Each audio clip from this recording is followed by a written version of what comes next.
Assalamualaikum warahmatullahi wabarakatuh.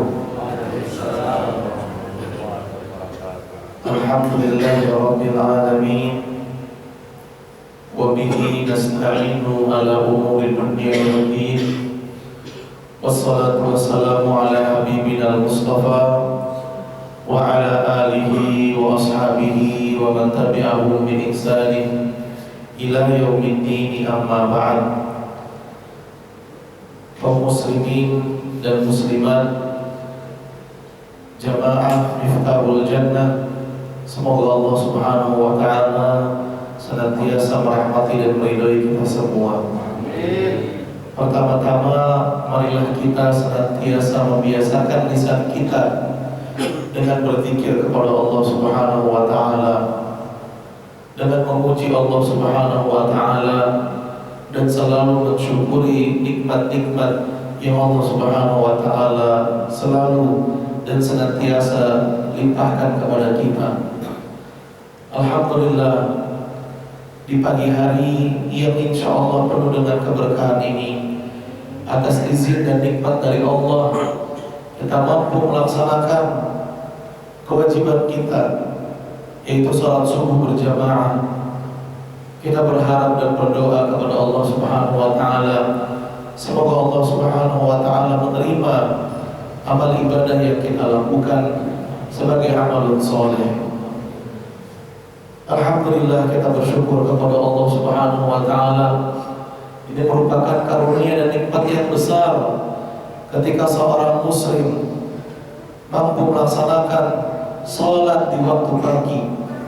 Karena Allah Subhanahu wa taala menyampaikan bahwa orang yang melaksanakan salat subuh berjamaah, orang yang melaksanakan salat subuh berjamaah, maka dirinya berada di dalam jaminan Allah Subhanahu wa taala.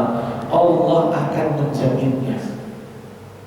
Kita berharap semoga Allah Subhanahu wa taala menakdirkan kita termasuk di antara orang-orang yang Allah jamin kebaikannya, yang Allah jamin keselamatannya, yang Allah Subhanahu wa taala jamin kelak di hari kiamat sebagai orang-orang yang masuk dalam surganya. Kaum muslimin dan muslimat, dan marilah kita juga senantiasa memperbanyak bacaan sholawat kepada junjungan kita, Nabi kita yang mulia, Nabi Muhammad sallallahu alaihi wasallam, karena atas izin Allah, kemudian perjuangan beliau, Nabi kita Nabi Muhammad sallallahu alaihi wasallam, saat ini kita bisa merasakan indahnya hidayatul Islam. Saat ini kita bisa merasakan betapa nikmatnya beribadah kepada Allah Subhanahu wa taala sesuai dengan petunjuk Nabi sallallahu alaihi wasallam, di mana petunjuk Nabi sallallahu alaihi wasallam adalah sebaik-baik dari petunjuk, sebagaimana dinyatakan dalam dalil yang sahih. Wa inna khairal huda hudan Nabi Muhammad sallallahu alaihi wasallam, dan sesungguhnya sebaik-baik petunjuk, sebaik-baik arahan adalah petunjuk dari Nabi sallallahu alaihi wasallam. Dan mudah-mudahan dengan bersalawatnya kita kepada Nabi sallallahu alaihi wasallam, Allah Subhanahu wa taala akan mengumpulkan kita bersama Nabi sallallahu alaihi wasallam kelak di hari kiamat nanti. Kaum muslimin dan muslimat, a'azzani Allah wa iyyakum. Insyaallah pada kesempatan di pagi hari ini kita akan sama-sama membahas tentang pentingnya mendidik anak keturunan. Kalau boleh saya bertanya terlebih dahulu, apa yang kita harapkan dari anak-anak kita, Bapak dan Ibu sekalian? Masya Allah, anak yang soleh, anak yang soleha. Kenapa Bu? Pengen banget punya anak soleh. Kenapa?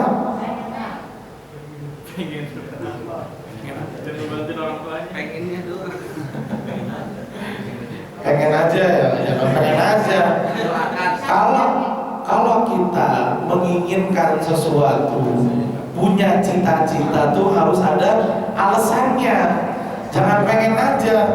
Kalau begini nanti gak konsisten. Seperti yang telah kita dengar di pertemuan-pertemuan sebelumnya, terkadang itu orang ketika beribadah gak konsisten. Kenapa?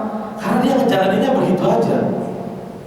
Tapi ketika dia tahu alasan-alasannya yang membuat dia kenapa ingin mendapatkan itu, maka setiap kali dia mulai melemah semangatnya, mulai bosan, mulai capek, lalu dia ingat kembali dengan alasan-alasan dia ingin mendapatkan hal tersebut, akan muncul lagi semangat-semangat tersebut.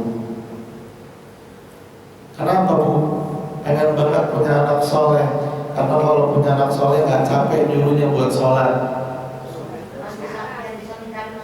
Masya Allah, biar bisa menjamin masuk surga. Betul Bu, betul. Ya, karena anak yang soleh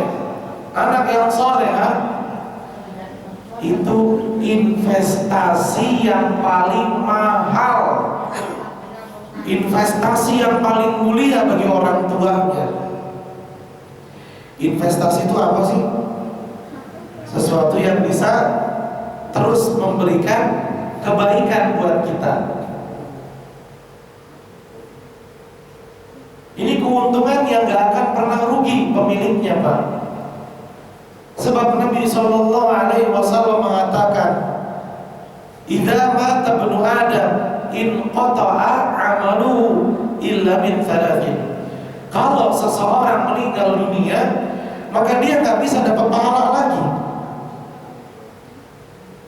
Habis waktu untuk mendapatkan kesempatan beribadah, sehingga dia tidak bisa lagi mendapatkan pahala, kecuali dari tiga perkara. Yang pertama, sedekah jariyah, bersedekah. Ini penting Bu dan Bapak, harus kita ingat. Ketika bersedekah, sejatinya yang kita keluarkan itulah harta yang akan menjadi milik kita. Harta yang milik kita itu bukan yang ada di dompet atau di rekening. Itu bisa kapan saja hilang kalau Allah Subhanahu wa taala berkehendak. Tapi yang kita keluarkan fisabilillah, itu yang akan jadi milik kita. Yang kedua, ilmu yang bermanfaat.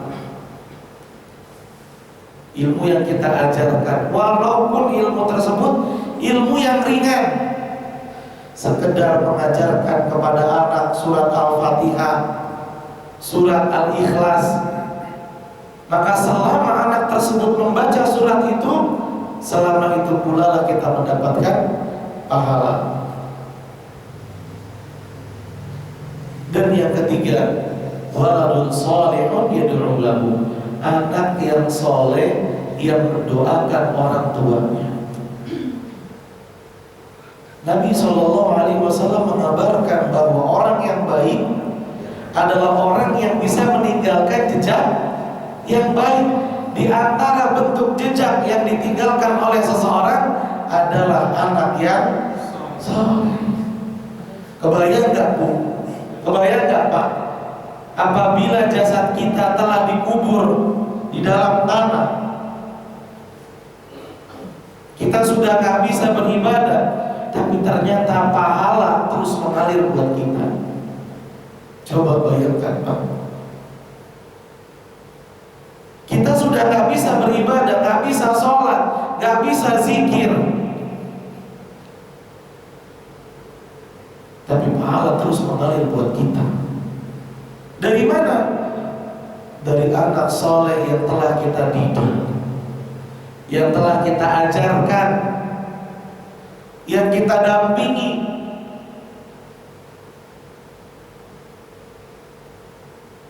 Dan bukan hanya itu saja, bukan cuma memberikan pahala yang terus mengalir, ada lagi alasan yang lain. Kenapa kita begitu sangat ingin memiliki anak yang saleh? Alasan yang kedua adalah karena Nabi Shallallahu Alaihi Wasallam telah mengabarkan dalam hadis sahih yang diriwayatkan oleh Imam Ahmad, sesungguhnya Allah Subhanahu Wa Taala akan mengangkat kedudukan, mengangkat derajat, mengangkat tempat tinggal hamba yang soleh di dalam surga. Sampai-sampai Bu, sampai-sampai Pak, orang yang Allah angkat ini kebingungan. Dia bingung, kenapa dia bisa mendapatkan surga yang tinggi, padahal ketika di dunia amalannya biasa-biasa saja. Ibadah yang dia laksanakan ibadah yang biasa-biasa saja. Maka dia bertanya kepada Allah Subhanahu Wa Taala, ya Allah, bagaimana ini bisa terjadi kepadaku? Bagaimana aku bisa mendapatkan surga yang tinggi, padahal dulu di dunia aku beramalnya biasa-biasa saja? Apa kata Allah Subhanahu Wa Taala? Ini disebabkan oleh doa yang dipanjatkan anakmu agar kesalahanmu diampuni. Anak yang soleh akan senantiasa ingat kepada orang tuanya, dan itu sudah pasti.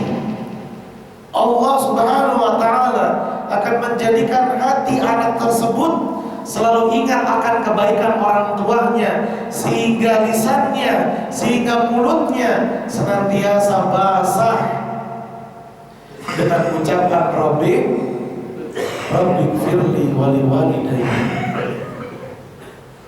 Ini doa bukan doa yang enteng, bukan doa yang kecil, tapi doa Rabbi firli wali walidayya adalah doa yang akan menyelamatkan orang tua kelak di hari kiamat.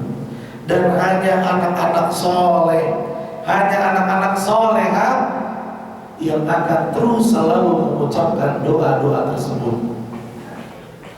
Inilah alasan Pak, kenapa kita menginginkan sekali untuk mendapatkan anak yang soleh dan soleh.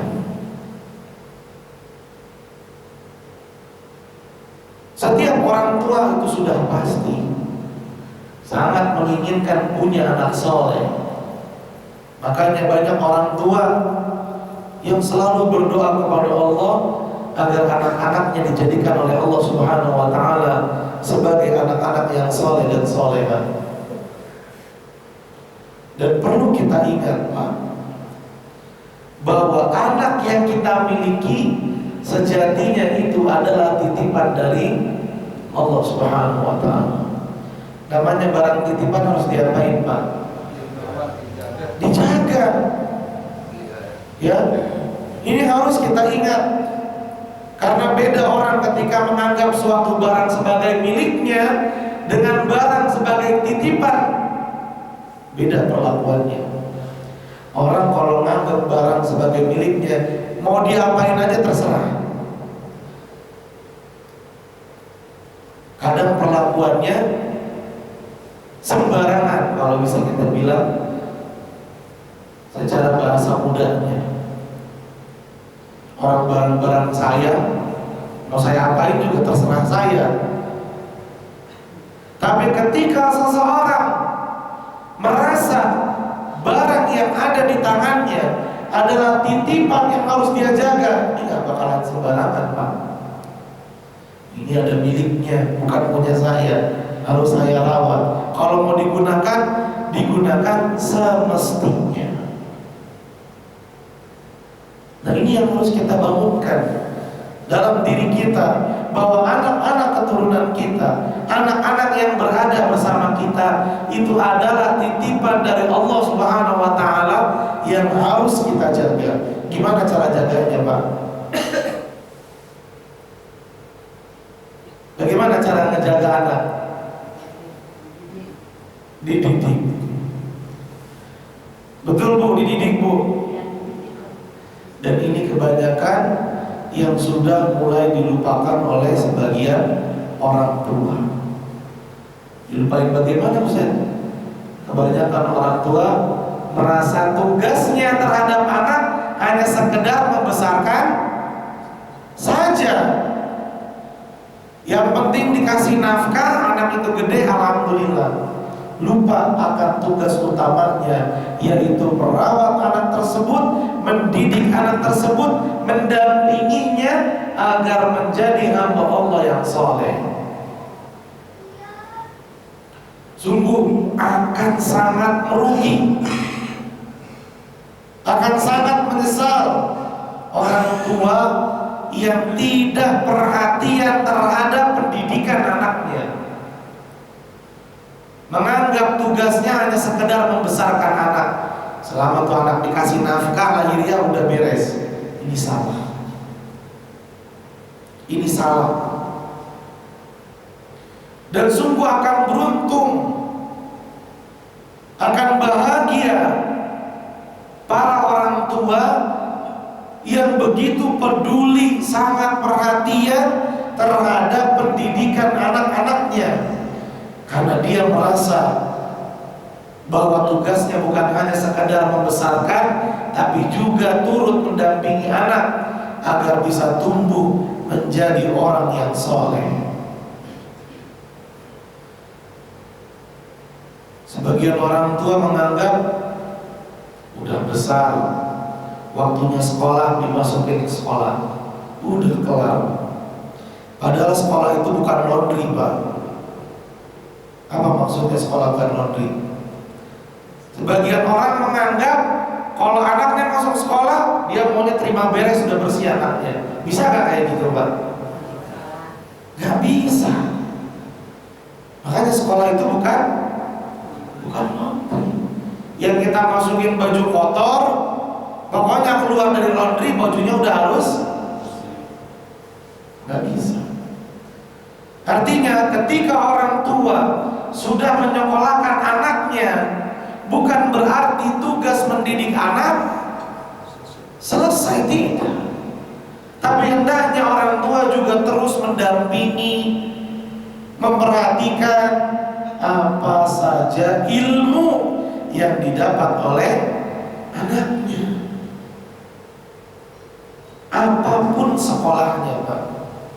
Mau sekolah negeri, mau sekolah Islam, mau pesantren, tetap tanggung jawab mendidik seorang anak ada di tangan orang tuanya. Dan inilah yang Allah Subhanahu wa taala perintahkan kepada kita para orang tua. Dalam surat At-Tahrim ayat 6 Allah Subhanahu wa taala berfirman, wahai orang-orang yang beriman, qu anfusakum wa ahlikum nar. Wahai orang-orang yang beriman, jaga dirimu, pelihara dirimu dan juga keluargamu dari siksaan api neraka. Jangan hanya memperhatikan keselamatan diri, jangan hanya menjadi orang tua yang soleh sendiri, tapi anak-anaknya diabaikan. Jangan. Itu tidak sesuai dengan perintah Allah Subhanahu wa taala. Oleh karenanya seorang sahabat bernama Abdullah bin Umar. Abdullah bin Umar ini anaknya siapa, Pak, berarti? Anaknya Umar. Jelas namanya Abdullah bin Umar. Gak usah dipikir, udah tahu jawabannya. Oh, ini anaknya Umar, Ustaz. Dia pernah berkata, didiklah anak-anakmu, ajarkanlah anak-anakmu, karena sesungguhnya engkau akan ditanya oleh Allah Subhanahu wa taala mengenai pendidikan apa yang telah kau berikan kepada anak-anak. Jadi orang tua tetap bertanggung jawab terhadap pendidikan anak-anaknya, bukan telah selesai ketika orang tua menyekolahkan anak. Yang harus kita ingat, yang harus kita pahami, bahwa yang namanya sekolah, yang namanya guru, itu sebetulnya hanya partner orang yang ngebantuin orang tua dalam mengajar dan mendidik anak. Tapi zaman sekarang malah terbalik. Kalau ada anak yang salah, yang disalahin gurunya. Ini gimana ceritanya anaknya dia yang salah, gurunya yang diomelin. Padahal anak itu adalah cerminan dari orang tua. Bahkan yang waliyadzubillah, Pak, kalau kita menengok ke dunia pendidikan saat ini mulai mengenaskan. Kenapa? Karena mulai hilang yang namanya akhlak dari para murid untuk para gurunya. Zaman dulu kalau misalnya ada murid nakal, gurunya negor, anak itu pulang ngadu ke orang tua, sama orang tuanya diapain? Ditambahin. Karena gurunya nggak mungkin salah. Kalau ada murid dihukum sama guru, orang tua zaman dulu anaknya ditambahin lagi. Tapi zaman sekarang, Pak, orang tuanya malah nggak terima, protes. Gimana guru bisa mendidik kalau tiap didikannya nggak didukung oleh orang tua? Dituntut, ya, bahkan waliyadzubillah ada di daerah Jakarta, bapaknya bawa senjata tajam menghadap kepada guru yang menghukum anaknya. Ini gimana, Pak? Padahal anaknya siapa sih? Anaknya guru apa anaknya dia?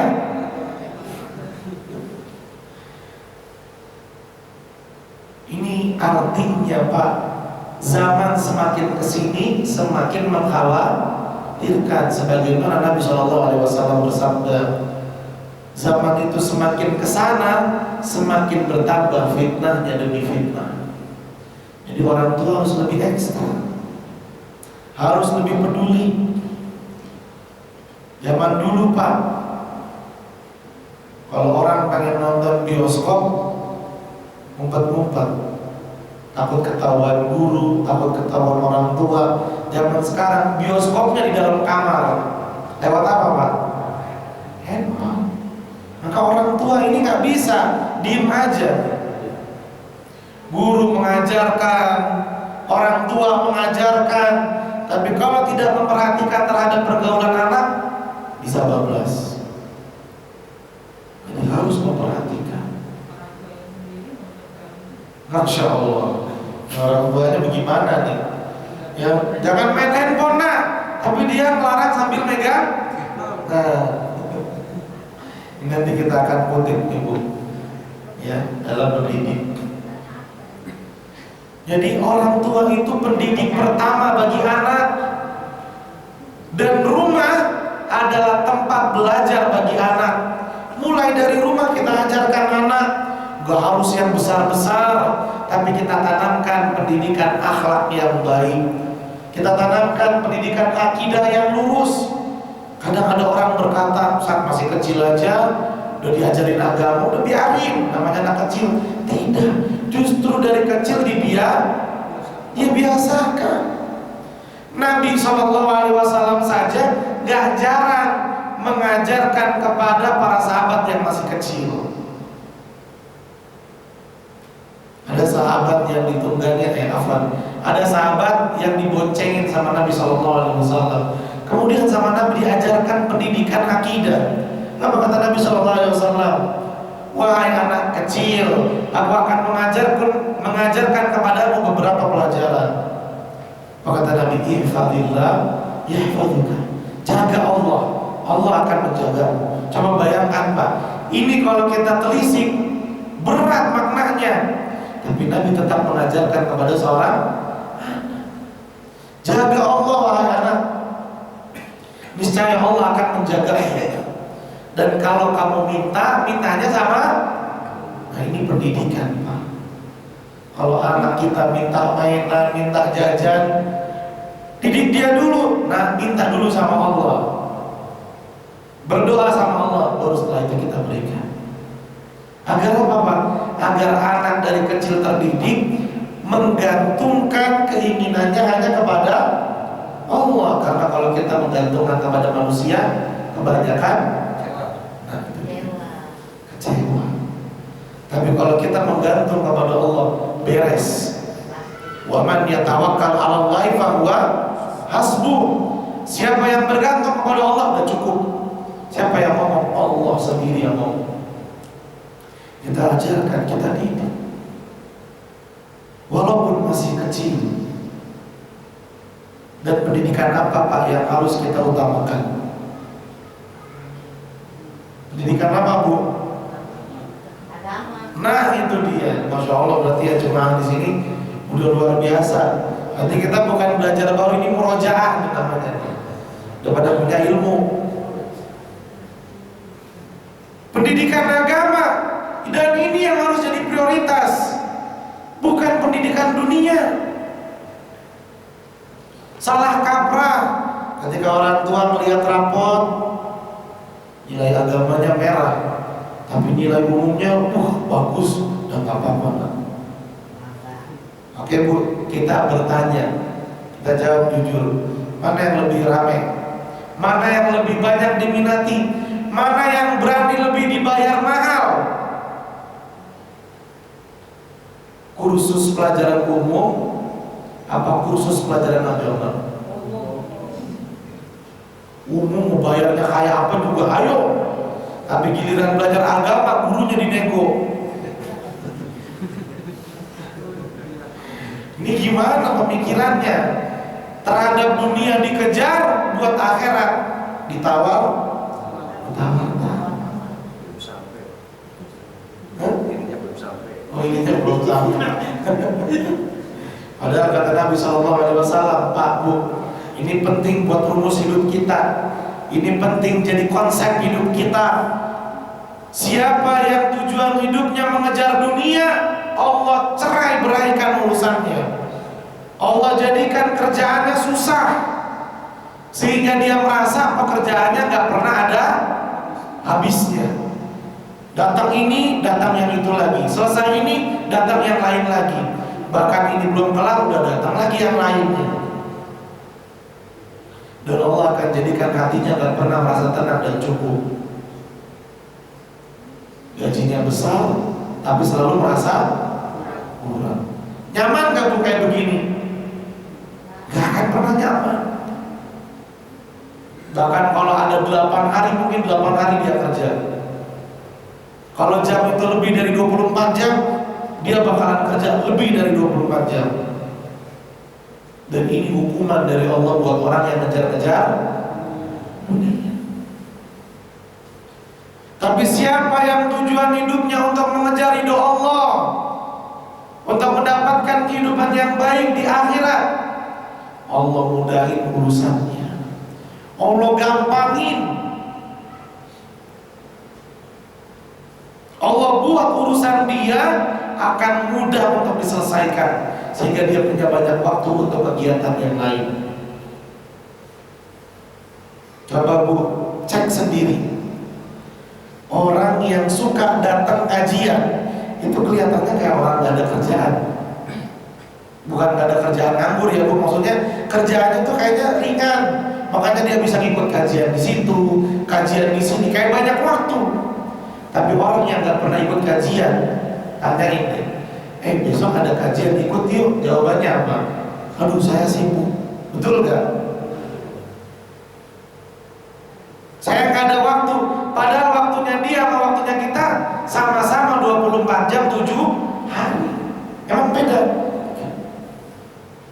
Yang bedain apa? Tujuan hidup masing-masing. Orang yang datang kajian pengen dapat akhirat, makanya Allah mudahin urusannya. Bisa datang kajian, punya banyak waktu. Tapi orang yang ngejar dunia mulu, bawaannya sibuk aja, kayak gak punya waktu untuk mendatangi majelis Dan Allah akan jadikan hatinya selalu merasa cukup. Allah akan jadikan hatinya selalu merasa tenang. Punya sedikit tapi berkah. Seperti gak habis-habis. Ini kehidupan yang menyenangkan, Pak. Ketika kita memiliki prioritas dalam hidup kita untuk mengejar ridhonya Allah Subhanahu wa Ta'ala, dan ini kita tanamkan kepada anak-anak kita agar menjadikan hidupnya untuk mendapatkan ridhonya Allah Subhanahu wa Ta'ala. Dengan bagaimana? Dengan mengajarkannya, dengan mendidiknya, dengan pendidikan agama. Dan Nabi SAW mengabarkan dalam hadis yang diriwayatkan oleh Imam Hakim, tidak ada, kata Nabi SAW, tidak ada pemberian orang tua kepada anaknya yang lebih mahal, yang lebih bagus, yang lebih baik daripada pendidikan agama. Gak ada. Pendidikan agama ini paling top, udah paling luar biasa, udah paling bagus. Hanya dikatakan apabila anak itu dididik, dibiasakan untuk melakukan kebaikan-kebaikan, anak itu akan tumbuh menjadi orang yang baik. Namanya anak, Pak, Bu, itu sifatnya selalu mencontoh. Apa yang dia lihat dia ikuti, apa yang dia dengar dia kerjain. Kalau dia diajarkan, dididik, dibiasakan untuk melakukan kebaikan, diberikan contoh kebaikan, akan tumbuh menjadi orang yang baik. Dan setiap orang yang ngajarin, Pak, Bu, setiap orang yang ngajarin itu anak, mau bapaknya, mau ibunya, mau kakaknya, mau gurunya, atau siapapun yang ngajarin dia, itu semua orang yang pernah ngajarin akan dapat pahala dari setiap kebaikan yang dilakukan oleh sang anak. Karena Nabi SAW mengatakan, orang yang menunjukkan kepada kebaikan akan dapat pahala dari setiap orang yang ikutin petunjuk baiknya. Kita ambil contoh gampangnya, imam, Pak, imam dalam salat berjamaah itu pahalanya lebih gede daripada makmum. Kenapa? Kenapa, Bu? Pahalanya imam lebih gede daripada pahala makmum. Tanggung jawab, boleh. Ayo yang lain. Wah, ini Masya Allah nih, ibunya pada melek nih. Karena gerakannya imam dicontoh sama makmum, maka imam dapat pahala sholatnya dia plus pahala-pahala dari sejumlah banyaknya jamaah yang ikut sholat. Makmumnya ada 10, tambahan 10 buat imam. Makmumnya 50, tambahan 50 buat imam. Dan ada lagi yang lebih hebat daripada imam, siapa? Muazzin. Orang yang memandangin azan. Berarti yang memandangin azan gak sepele ya? Betul. Kenapa? Karena dia dapat pahala sholat dia, dapat pahala sholatnya imam, dapat pahala sholat orang-orang yang makmum. Kok bisa? Karena dia yang nganggilin orang untuk sholat. Maka nikmat nih yang sudah jadi muazzin tetap. Ini, Pak. Nah, ini salah satu keuntungan kalau kita mendidik. Ini orang lain yang kita berikan contoh kebaikan, dia ikutin. Bagaimana dengan anak kita yang sehari-hari bersama kita? Dan dalam memberikan contoh, kita juga perlu hati-hati, perlu waspada. Jangan memberikan contoh buruk buat anak. Kenapa? Kalau dia ikutin, maka yang akan mengalir kepada kita bukan pahala, melainkan dosa. Hati-hati dalam memberikan contoh. Sering ya, mungkin nasihat-nasihat datang kepada kita. Ada orang nggak ngapa-ngapain tapi dosanya selalu mengalir. Kenapa? Padahal dia nggak ngerjain apa-apa tapi dia tetap dapat dosa. Kenapa? Kok bisa? Dia dapat dosa padahal dia nggak ngerjain apa-apa. Karena keburukan yang pernah dia lakukan dicontoh sama orang. Ini rugi. Maka kita harus memberikan contoh yang buruk, terutama dalam pendidikan anak. Anak kalau misalnya diabaikan, gak diajarin, gak dikasih tahu, yang penting anak hidup aja, ini parah kok. Anak yang gak diperhatiin pendidikannya dan dia terbiasa melakukan keburukan akan menjadi orang yang celaka. Celaka buat dirinya si anak, celaka juga buat orang tuanya. Kenapa? Karena orang tuanya dan setiap orang yang bertanggung jawab untuk mengajarkan anak tersebut akan turut menanggung dosa yang dilakukan oleh sang anak. Al-Imam Ibnu Qayyim rahimahullah berkata, orang tua yang mengabaikan pendidikan anak itu berarti orang tua telah melakukan kesalahan yang fatal. Kenapa? Karena kebanyakan sebab yang merusak anak adalah akibat orang tua yang tidak memperhatikan pendidikan anak. Dan orang tua yang gak ngajarin pendidikan agama kepada anaknya, berarti itu orang tua telah membuat diri sang anak gak bermanfaat buat dirinya, gak bermanfaat juga buat orang tua.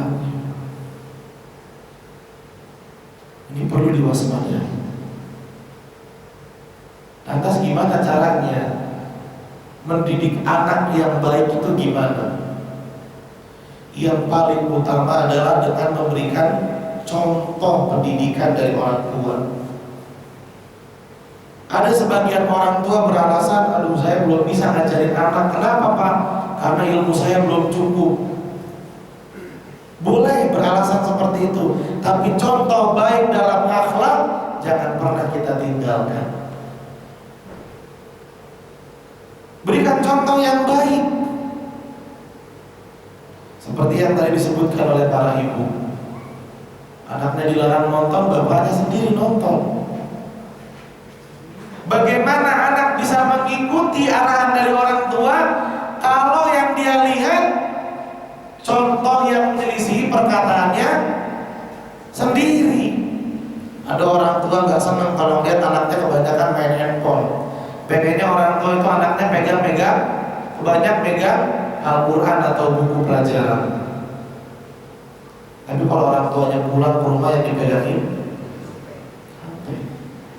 pokoknya kamu kalau main handphone seminggu sekali aja ya, hari Sabtu.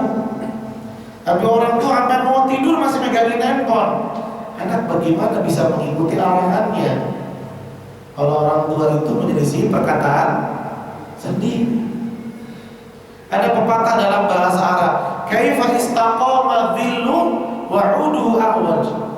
Bagaimana mungkin ada bayangan lurus kalau bendanya bengkok? Ada gak Pak? Bayangan lurus tapi bendanya bengkok. Kalau bendanya bengkok maka bayangannya pasti bengkok. Kalau bayangan pengen lurus berarti bendanya harus apa? Harus lurus. Benda itu bagaikan orang tua dan bayangan adalah anaknya. Kalau orang tuanya bengkok, ya anaknya juga bakalan bengkok. Gak pengen anak banyak megang handphone, tapi orang tua megangin handphone mulu, gak bisa.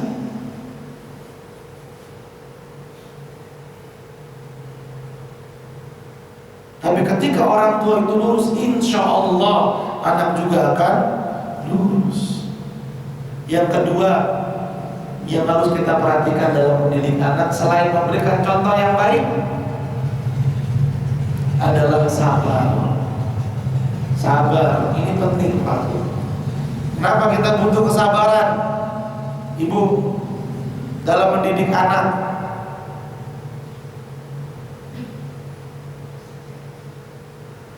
Karena mendidik itu namanya Apa? Karena mendidik itu butuh yang namanya proses.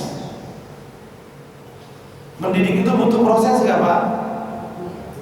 Mendidik itu nggak instan. Banyak orang tua yang pengennya buru-buru, nggak sabaran. Contohnya apa?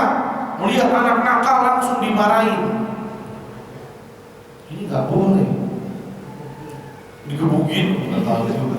Sadis bener. Iya.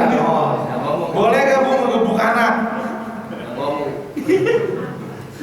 Iya dalam Islam boleh Pak Bu. Tapi ngegebukin anak itu dalam rangkaian pendidikan. Jangan ngegebukin anak kayak ngegebukin maling.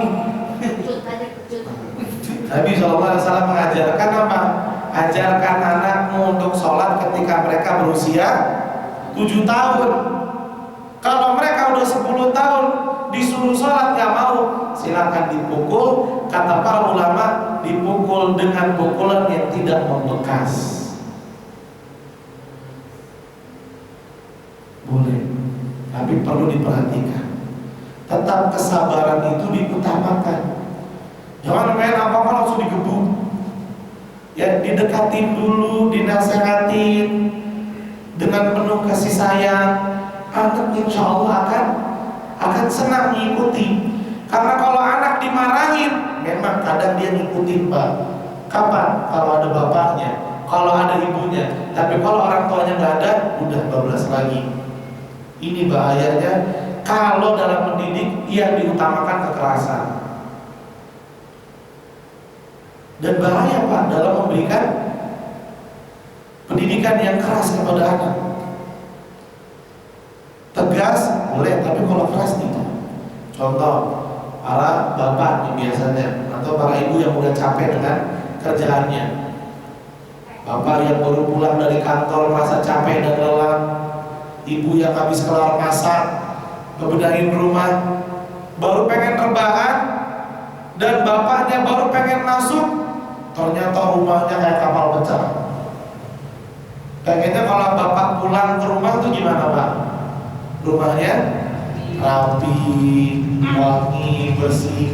Ibu-ibunya juga gitu mungkin ya. Habis kelar masak, tetap rumahnya bersih, jadi nggak capek. Ini anaknya ngeberantakin. Kemudian dimarahin tuh anak. Apa yang terjadi Pak? Memang anak itu akan memberesi yang dia berantakin, tapi mentalnya rusak. Mental si anak itu akan rusak. Coba kalau kita mau bersabar, kita mau sabar nih, kita deketin. Nah, kalau kamu berbuat sesuatu harus tanggung jawab. Ini kan kamu habis main, rapihin. Nah, gimana kira-kira anaknya ngerapihin ya? Sama-sama ngerapihin dan dia senang karena orang tuanya peduli.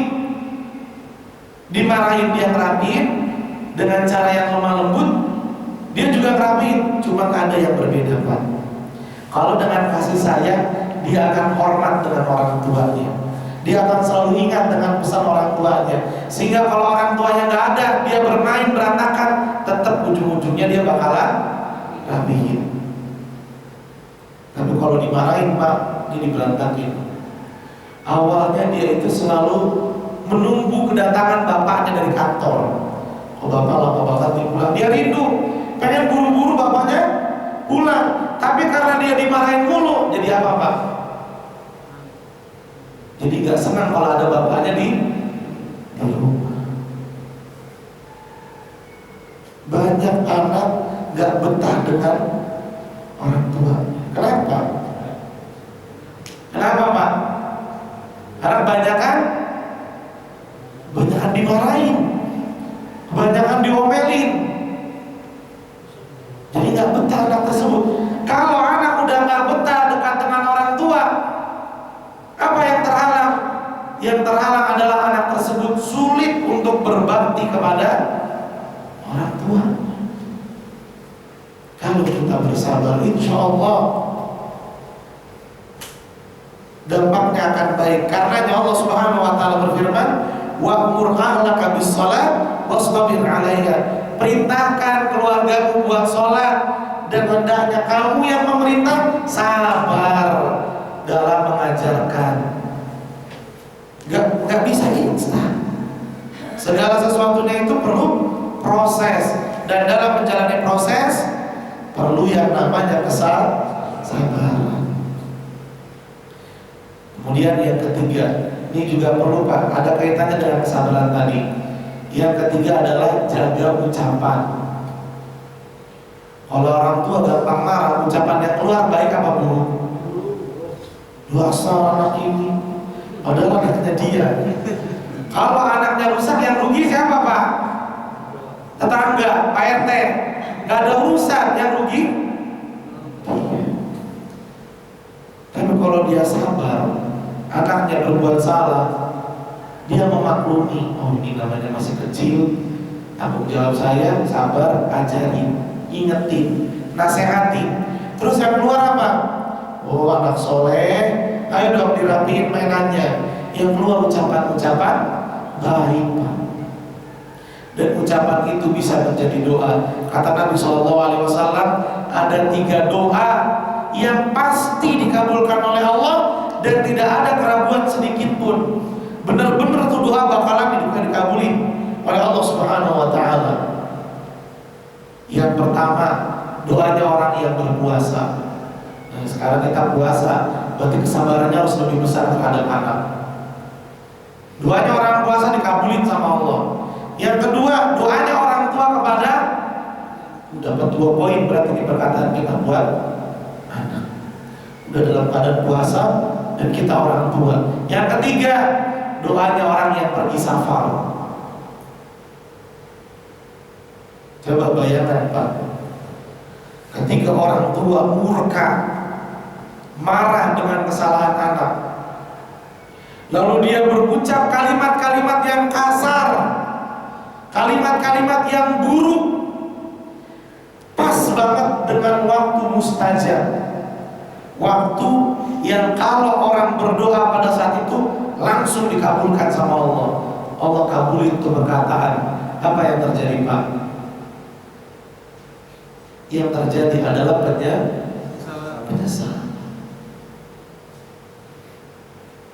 Kesalahan anak yang membuat rumah berantakan, yang membuat benda rusak, itu sesuatu yang bisa kita ganti dengan mudah. Berantakannya yang dirapiin butuh berapa lama sih? Gak lama. Barang rusak, kalau bisa diperbaiki. Kalau ada rezeki ya beli lagi. Tapi kalau anak rusak Pak, berapa waktu yang perlu kita butuhkan untuk memperbaikinya? Berapa biaya yang harus untuk mengobati kerusakan anak? Dan itu belum tentu bisa memperbaikinya seperti sekarang. Maka rusak dan baiknya anak itu tergantung dengan orang tuanya. Jangan nyalain anak ketika anak salah, tapi yang paling pertama kita introspeksi diri dulu. Dan jangan pernah mengatakan capek sama anak ini. Jangan dong. Kalau Allah berkehendak, Allah ambil. Apa yang terjadi? Sampai hidup kita, Allah menitipkan kepada kita, berarti Allah tahu kalau kita itu mampu untuk mendidiknya. Allah berfirman, la yukallifullahu nafsan illa wus'aha. Allah tidak akan membebani hambanya di luar dari batas kemampuan. Jadi kalau ada anak yang ekstra, insya Allah orang tuanya super ekstra, lebih mampu untuk mendidiknya. Dan yang terakhir, yang keempat adalah terus istiqomah dalam kesolehan orang tua. Karena orang tua yang soleh akan berdampak manfaat buat anak-anaknya. Seorang tabi'in bernama Sa'id bin Musayyib radhiyallahu ta'ala anhu berkata, ada kalanya ketika aku beribadah kepada Allah teringat dengan anak-anakku, maka aku pun menambahkan amalan sunnah. Kalau sholatnya ditambahin sholat sunnahnya. Berharap mudah-mudahan Allah Subhanahu wa ta'ala menjaga anak-anakku menjadi anak-anak yang soleh. Itu dia Bapak dan Ibu mungkin yang bisa kita bahas pada kesempatan di pagi hari ini. Tapi sebelum kita tutup, coba kita murojaah. Ada berapa tadi Ibu yang harus kita lakukan agar anak kita menjadi anak yang soleh? Satu, mendidik itu dengan memberikan contoh yang baiknya yang pertama. Yang kedua apa tadi?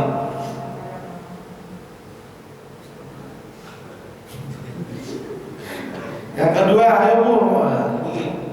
Berarti harus ada ujian ini Pak. Habis kajian kita kasih lembar ujian. Ya udah Pak, ujian Ustaz. Ada rapotnya Ustaz. Ada rapotnya, Masya Allah. Nah, berarti ntar kita wisudaan dong Bu. Oke Ustaz. Ada wisuda nih, wisuda jemaah Miftahul Jannah. Bisa jadi. Yang kedua, sabar. Sabar, ini jangan sampai lupa. Itu anak kita harus sabar. Baiknya dia, baik juga buat kita. Buruknya dia, tanggung jawab kita. Yang ketiga, Istiqomah. ucapan yang baik dulu Bu. Ya, ucapan yang baik dulu. Berkata yang baik sama anak. Jangan berkata-kata kasar, jangan berkata-kata buruk. Itu anak kita. Ya, itu adalah buah hati kita. Dan yang terakhir betul Bu, istiqomah dalam kesolehan. Mudah-mudahan Allah memberikan bantuan dan pertolongannya kepada kita untuk mendidik anak-anak kita menjadi anak-anak yang soleh dan soleha. Semoga Allah Subhanahu wa Ta'ala takdirkan anak-anak kita menjadi anak-anak yang soleh dan soleha, yang akan berdampak kebaikan buat kita sebagai orang tua, baik di dunia ataupun di akhirat. Terima kasih banyak atas perhatiannya dan mohon maaf apabila ada kekurangan dan kesalahan.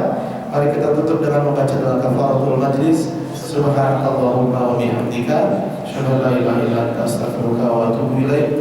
Billahi taufiq wal hidayah. Assalamualaikum warahmatullahi wabarakatuh.